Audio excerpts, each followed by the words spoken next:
नमस्कार, स्वागत है आपका द न्यूज पर। मैं हूं आपके साथ शिप्रा सैनी। भारत के पूर्व प्रधानमंत्री और जेडीएस के नेता एचडी देवगौड़ा ने एक बड़ा बयान दिया है। बालासोर ट्रेन हादसे और 2024 लोकसभा चुनावों से पहले विपक्षी एकता को लेकर ये एचडी देवगौड़ा का बड़ा बयान सामने आया है और एक तरीके से कांग्रेस समेत तमाम विपक्षी दलों को एचडी देवगौड़ा ने मुंहतोड़ जवाब दिया है। उन्होंने बालासोर ट्रेन हादसे के बाद जिस तरह से रेल मंत्री अश्वनी वैष्णव ने मोर्चा संभाला, जिस तरीके से वहां रहकर काम किया, उसकी तारीफ की है। साथ ही राहुल गांधी समेत उन तमाम विपक्षी दलों के नेताओं को भी मुंहतोड़ जवाब दिया है, जिन्होंने इस हादसे के बाद रेल मंत्री अश्वनी वैष्णव से इस्तीफे की मांग की है और जो लगातार उनका इस्तीफा मांग रहे हैं। फिर चाहे वो कांग्रेस पार्टी के नेता राहुल गांधी हो, फिर चाहे वो आम आदमी पार्टी के नेता संजय सिंह हो या फिर पश्चिम बंगाल की मुख्यमंत्री ममता बनर्जी हो, एक तरीके से एचडी देवगौड़ा ने उन तमाम नेताओं को मुंहतोड़ जवाब दिया है। एचडी देवगौड़ा ने ये कहा कि मंत्री अपनी पूरी कोशिश कर रहे हैं और इस स्तर पर उनका इस्तीफा मांगना बुद्धिमानी नहीं है। The midnight when the accident took place, at about 12:30 I tweeted, it is here, it's 12:13 midnight, I tweeted about the accident and cautioned the officers to take all necessary steps. My party is not to attack on political motivated. There is, let the inquiry be completed and the minister is doing his best, and the question of demanding the resignation of the minister at this stage is not wise, proper. That's my honest opinion.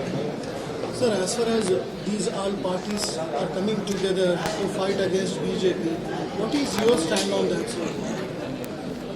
No, but we are here, our party has taken the decision to, first of all,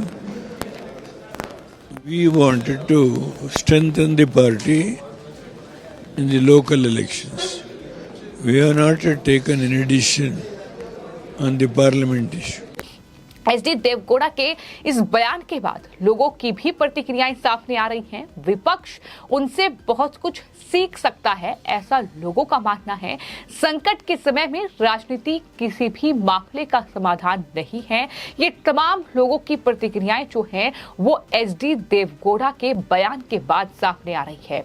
जाहिर तौर पर भारत के एक दिग्गज leader में शुमार हैं HD Deve Gowda, JDS के नेता हैं, लेकिन अब उन्होंने जो बयान दिया है वो अपने आप में ये बता रहा है कि विपक्ष जो है रेल हादसे में 288 लोगों की लगभग जान गई है, लेकिन उस जान पर, उन मौतों पर वो सहानुभूति देने के बजाय उन परिवारों को उनके प्रति हमदर्दी जाहिर करने के बजाय इस तरीके की सियासत कर रहा है और रेल मंत्री अश्वनी वैष्णव पर सवाल उठाए जा रहे हैं। वो रेल मंत्री जो कि हादसे के तुरंत बाद मौके पर पहुंच गए थे और जब तक कि वहां ट्रेनों की आवाजाही दोबारा शुरू नहीं कर दी गई तब तक वो मौके पर ही डटे रहे और हर एक चीज की निगरानी जो है वो अश्वनी वैष्णव के जरिए की गई। फिर चाहे वो वहां मौजूद रहकर तमाम जो एनडीआरएफ और तमाम जो चीजें वहां काम कर रही थी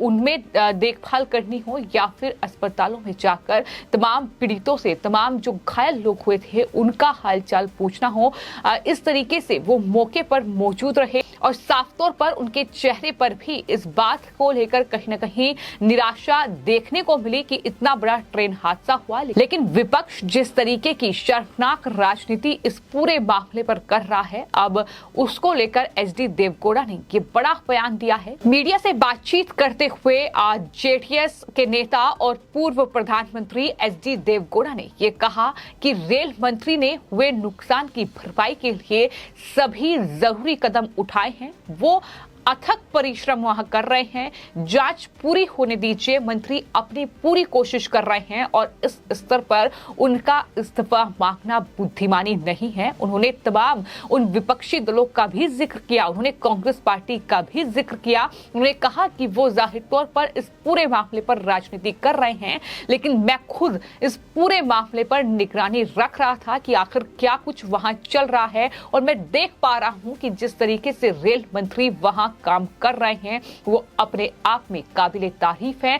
उन्होंने ये कहा कि रेल मंत्री का इस्तीफा मांगना बुद्धिमानी बिल्कुल नहीं है, यानी साफ तौर पर उन विपक्षी दलों के मुंह पर करारा तमाचा जड़ा है जो कि रेल मंत्री का इस्तीफा इस पूरे हादसे के बाद मांग रहे थे। लेकिन एक तरफ जाहिर तौर पर ये रेल हादसा जिसको लेकर ये तमाम जो विपक्षी दल हैं ये अपनी सियासी सफर आगे के लिए खोज रहे हैं। यही वजह है कि इस तरीके की बयानबाजी का दौर चल रहा है। लेकिन वहीं विपक्षी एकता को लेकर भी लगातार सवाल बना हुआ है, क्योंकि कर्नाटक में जेडीएस के एक बड़े नेता हैं एचडी देवगौड़ा, और ऐसे में कर्नाटक में कांग्रेस पार्टी चुनाव जीती है, वहां सत्ता पर काबिज हो गई है। लेकिन उसके ठीक बाद से जेडीएस के नेता, चाहे फिर वो एचडी देवगौड़ा हो या फिर कुमारस्वामी हो, वो जिस अंदाज में नजर आ रहे हैं, जिस तरीके से उनके बयान सामने आ रहे हैं, साफ तौर पर कांग्रेस पार्टी पर हमलावर हैं।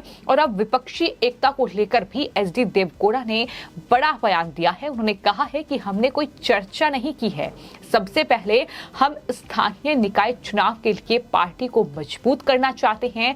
2024 के चुनावों के लिए विपक्षी दलों के एक साथ आने के बारे में उनसे सवाल किया गया था और तब उन्होंने इस तरह का ये जवाब दिया है। तो कुल मिलाकर जो कहीं ना कहीं तस्वीर है बिल्कुल साफ है कि एचडी देवगौड़ा जो है वो विपक्षी दलों के साथ इस एकता में नहीं है और राहुल गांधी को कहीं ना कहीं एक तरीके से मुंहतोड़ जवाब ममता बनर्जी जो कि रेल मंत्री के साथ वहां मौके पर पहुंचकर जिस तरह की सियासत कर रही थी, जिस तरीके से उनके बयान सामने आए, वो जाहिर तौर पर दिखा रहे थे कि सिर्फ और सिर्फ राजनीतिक खेल चल रहा है और कुछ नहीं।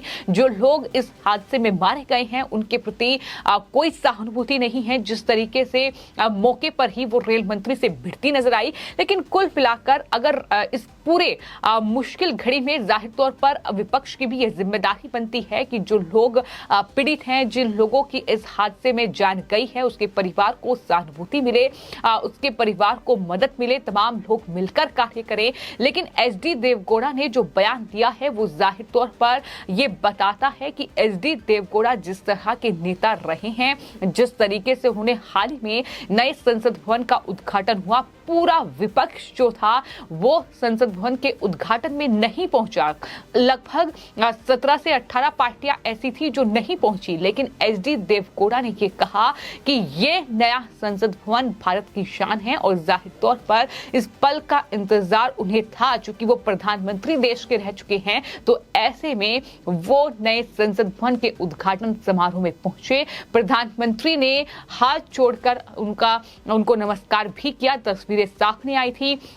और इस तरीके से अब उन्होंने ये साफ तौर पर कहा है कि ये बड़ा हादसा है जिसमें रेल मंत्री अपने कार्य में जुटे हुए हैं। हालांकि अभी रेल मंत्री वापस दिल्ली लौट गए हैं, लेकिन जिस तरीके से उन्होंने वहां पूरा मोर्चा संभाला, जिस तरीके से स्थिति को संभाला और वहां पर ट्रेनों की आवाजाही दोबारा शुरू हो चुकी है, इन सब के बीच अब सीबीआई जांच भी इस पूरे हादसे को लेकर शुरू हो गई है, क्योंकि एक बड़ी साजिश का जिक्र भी इस पूरे मामले में हो रहा है। लेकिन कांग्रेस पार्टी या किसी भी विपक्षी दल को वो साजिश वो नहीं दिखेगी जाहिर तौर पर, और रेल मंत्री का इस्तीफा मांग रहे हैं, जिसको लेकर अब जेडीएस के नेता और देश के पूर्व प्रधानमंत्री एचडी देवगौड़ा ने इन तमाम विपक्षी दलों के नेताओं को मुंहतोड़ जवाब देते हुए ये कह दिया है कि रेल मंत्री का इस्तीफा मांगना बेवकूफी है और जाहिर तौर पर उन्होंने जिस तरीके से मोर्चा संभाला है उनकी तारीफ होनी चाहिए। जांच पूरी होने का इंतजार इस मामले में वो भी कर रहे हैं और इसी के साथ उन्होंने ये भी कह दिया है कि विपक्षी एकता को लेकर जो सवाल पूछा गया कि 2024 को लेकर अभी तक कोई तैयारी नहीं है, क्योंकि फिलहाल वो निकाय चुनाव के लिए पार्टी को मजबूत कर्नाटक में करना चाहते हैं। हालांकि कर्नाटक में क्या सियासी खेल आने वाले वक्त में होगा, और साथ ही आपको बता दें, चाहे फिर वो एचडी देवगौड़ा हो या फिर उनके बेटे एचडी कुमारस्वामी हो, जिस तरीके से वो बयान दे रहे हैं, आने वाले वक्त में कोई बड़ा खेला भी कर्नाटक में देखने को मिल सकता है। क्या पता बीजेपी जो है वो जेडीएस के साथ मिलकर जाहिर तौर पर सत्ता परिवर्तन भी हो सकता है। इस तरीके की खबरें भी पहले से ही कर्नाटक में चल रही हैं। तो कुल मिलाकर लोगों की ये भी सलाह है कि आने वाले वक्त में अब जेडीएस जो है वो एनडीए का हिस्सा बनने जा रही है। जिस तरीके के ये बयान सामने आ रहे हैं, और कहीं ना कहीं कांग्रेस पार्टी जो है उसे कर्नाटक में आने वाले वक्त में बड़ा झटका लगने वाला है। इस तरीके की प्रतिक्रियाएं भी तमाम लोग दे रहे हैं और ये कह रहे हैं कई ऐसी बड़ी पार्टियां होंगी जो क्षेत्रीय दल होंगे, वो दरअसल आने वाले वक्त में 2024 लोकसभा चुनाव से पहले एनडीए का हिस्सा बन जाएंगे, जिसमें जेडीएस है, श्रोमणी अकाली दल है, इलेनो है, तमाम बीजेडी, ऐसे कई दल हैं जो कि एनडीए के साथ आ सकते हैं। क्योंकि 2024 में जो विपक्षी एकता की बात की जा रही है, वो विपक्ष कहीं ना कहीं तमाम तरीके से बिखरा हुआ फिलहाल नजर आ रहा है। फिलहाल आपकी इस पूरे मामले पर क्या राय है, मैं कमेंट बॉक्स में जरूर लिखें और चैनल को सब्सक्राइब करें। धन्यवाद।